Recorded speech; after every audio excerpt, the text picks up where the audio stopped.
Қазір осындай отбасылар көбеюде. Өте көбеюде. Ажырасу деген статистикасы енді ұшып тұр.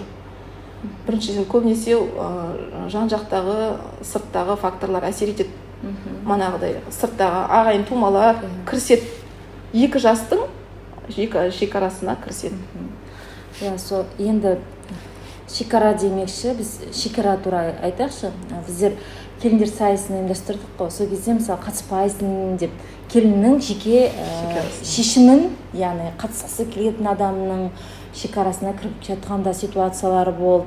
Сол тәжірибелермен бөлісші, шекара туралы айтып берші бізге. Шекара туралы айтсам, енді бұл батыс психологиясында өте күшті дамыған жеке шекара, границы дегендерді. Бірақ исламда ондай жеке шекара деген жоқ. Бұл жеке шекараны қорғаған сайын оны бұзайтын адамдар көбейді. Жалпы ол жеке шекара деген Аллахтың қалауымен екі жұп қосылды. Әйел мен күйеу қосылды. Отбасын құрамыз депті. Некесін қиып қосылды. Енді ол семья болғасын өздерінің арасында кикілжіңдер болады. Бірақ оған ешбір адам кіріспеу керек.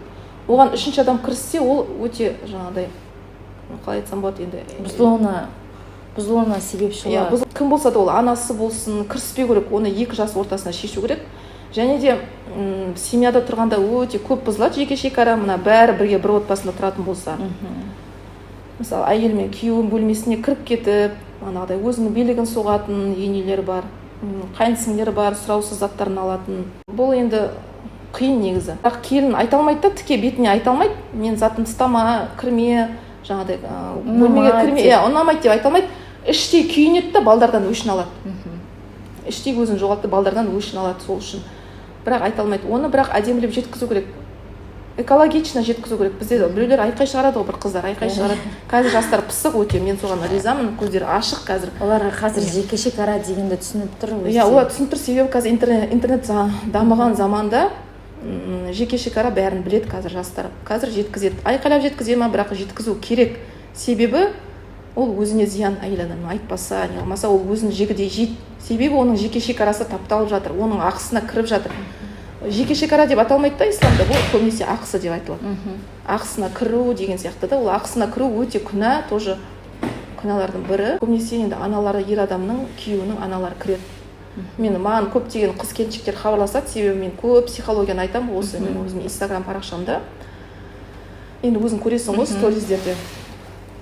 Біреулер енді көбінесе мен келіндердің өздерінен көремін, себебі көбісі жертва. Позиция бар ғой психологияда, жертва, спасатель, тиран. Осы позициядан үнемі айналшықтап шыға алмайтын адамдар болады да. Бір өзіне выгода жертва позициясын таңдайды да, оны теория Карпмана дейді ғой, мына үшбұрышты жертва, тиран, спасатель. Әуелде осы айтайын дегенім, осы мен осы үшбұрыш Карпманы естігенде мен өзімді білдім да, мен бірінші спасатель болып келген екен. Ана үйдің барлығын құтқарам, бақытты қылам, мен бәрінің көңілінен шығам деген сияқты да. Тиран мен енем болды сол кезде. Өзіне спасатель күйеуім болды. Бірақ ол үш рөл бетіп ауысып тұрады. Соңында тиран, ең соңында мына бірінші спасатель болып келген адам ең соңында жертва болып қалады ғой. Жертва болып қалады. Себебі ол деген өзіне керек емес, жауапкершілікті алады бұл жерде. Енді маменькин сыночектер болады көбінесе. Бірақ маменькин сыночектерді мен айтайын, шаңырағы көбінесе шайқалады. Бұл жерде көп кіріседі мамасы. Бұл енді маменькин сыночек дейміз ғой, мана енесі неге кіріседі. Бұл енді кезіндегі СССР одағынан бері келе жатқан стереотиптер, блоктар, мана миымызға құйған установкалардан келеді да. Кезінде енді баяғыда СССР заманда әкелеріміз жұмыс жасап, көп енді аналарға, әйел адамға көңіл бөлмеген. Үйде отырған. Аналарымыз көбінесе балаларымен балдар үшін өмір сүрген. Баламды өсірем, баламды оқытам, балам деп. Немесе қайда барам, мен осы балдармен деген өз-өзін көндігу самооценкасын жертва позициясын таңдаған. Ол кезде енді оларды түсінік өт, оларды кінәлау мақсатта емес. Ол кезде жертва, тиран деген зат болған жоқ, ол кезде ондай вообще түсінік болған жоқ. Оларда білместікпен істеді, енді былай қарап отырсаң, бір жеріне қарасаң, бала үшін өмір сүрді. Вот мен айтатыным, бала үшін өмір сүріп керек емес. Сен ертең бала үшін өмір сүретін болсаң, бүкіл өміріңді бала үшін тәрбиелейтін болсаң, ертең осы балдарыңнан ертең соны күтесің. Екі бұрышы бар ғой, мына баласына сенім артып сөйтіп иә маған неге ожидание жасамады? разочарование деп Иә, айтасың ғой, күтесің да, себебі мен бүкіл өмірімді саған тәлкіледім ғой, сен үшін ұйықтамадым, сен үшін мен карьера жасай алмадым, карьера кінәлау. жаса, иә, сен үшін мен сенің алқаш әкеңді көтердім, сен үшін мен алқаш әкеңнен таяқ жедім деп көбінесе енді ол кезде ішетін болды әкелер, ұратын болды енді ол кезде, себебі ол кезде қиын болғасын, енді сол кезде ер адамдар ішетін болған. Сол кезде әйел адамдар сол бала үшін өмір сүріп, қазір енді соны балдарынан күтеді. Бірақ на самом деле сен өзің білесің, балалар әке-шешесіне ештеме обязан емес. Ештеме обязан. Себебі былай қарап отырсаң, әйел адам баланы мені бағасын, ерте мен сені бағу үшін туам деп не қылмайды ғой. Осознанно туады ғой, мысалға. Ересек адам, екі ересек адам баланы осы өмірге осознанно әкелу керек біріншіден. Мен ертең сен тәрбиелейсің, мен аузыма су құясың деген сияқты үміт. Күтуге болмайды ешқандай. Өйткені өмірде ешкім сақтандыра алмаған, не болатынын білмейміз. Сондықтан ерте баста шешіп алған жақсы негізі. Мен бұны былай айтамын исламда. Жалпы Алла тағаладан бірінші ниет етесің ғой. Ниет еткенде сен ниетіңе қарай береді. Бірінші ниет қандай? Баланы туам, не үшін туам? Көп адамдар көтере алмайды баланы, не үшін туам? Ата-енеме бірдеме доказать ету үшін туам ба? Ертең қартайғанда аузыма су құю үшін туам ба? Или күйеуімді ұстап қалу үшін туам ба? Или өзіме жаңағыдай бала шағаны үлкейту үшін туам ба? Бала шағалы аналық сезімді сезім үшін туам ба? Сол не үшін туам? Мысалға, аузыма су құю үшін туам, ертең қартайғанда мені бақсын десең, Алла тағала сен ниетіңе қарай береді, ертең қартайғанда сен сондай жағдайға түсіп қаласың. Сен аузына су құя алмайтын жағдайға түсіп қаласың. Сен уже сөйтіп ниет етіп отырсың. Ниет етпеу керек. Неге? Шетелге қарап отырсаң, Еуропаның қарттары өздерін қамтамасыз ете алады, өздері үшін өмір сүреді, бәрін бөлек шығарып жібереді да, өздері үшін өмір сүреді. Қарттық шағын күшті қылып не қылады, қарсы алады да, күшті қылып жоспарлап, әдемілеп қарсы алады. Әдемі қартаяды былай қарап отырсаң да. Бізде қазір енді көбісі бақпайды ғой, немере бағып, сондай отырам деп өзін не істейді да, жұбатады. Немере бағатын әжелер де бар, немере бақпайтын әжелер де бар. Енді бұл жерде былай ғой, ешкімге ештеме міндетті емес. Ата әже немере бағуға міндетті емес жалпы. Бірақ оған былай ғой, келін де исламда, жалпы ислам шариғатында маған бір не қылған, мен жеңілдеткен, мен үстімнен ауыр жүк түскені, келін ешкімге ештеме істеуге міндетті емес. Келін тек күйеуіне міндетті және бала шағасын бағуға міндетті, соларға тәрбие беруге. Себебі Алланың алдында ертең сен ата енеңе не істедің, қайын сіңлілеріңе не істедің, қонақтарға не істедің, қайнағаларыңа не істедің деп сұрамайды. Балаңа қандай тәрбие бердің? Күйеуінің разылығын алады да, күйеуінің. Жәннат сол күйеуінің разылығында. Бұл жерде жаңағыдай бір жаққа сұранып кеткендерде даже ата енесінен қорқып шыға алмай жатады келіндер. Бұл жерде тек күйеуінен сұрану керек. Ең бірінші күйеуі рұқсат етсе болды бұл жерде. Бізде қазір ата енесінен қорқады, ешқайда шықпайды. Көп күтеді, үміттенеді, көп күтеді, ожидание болады.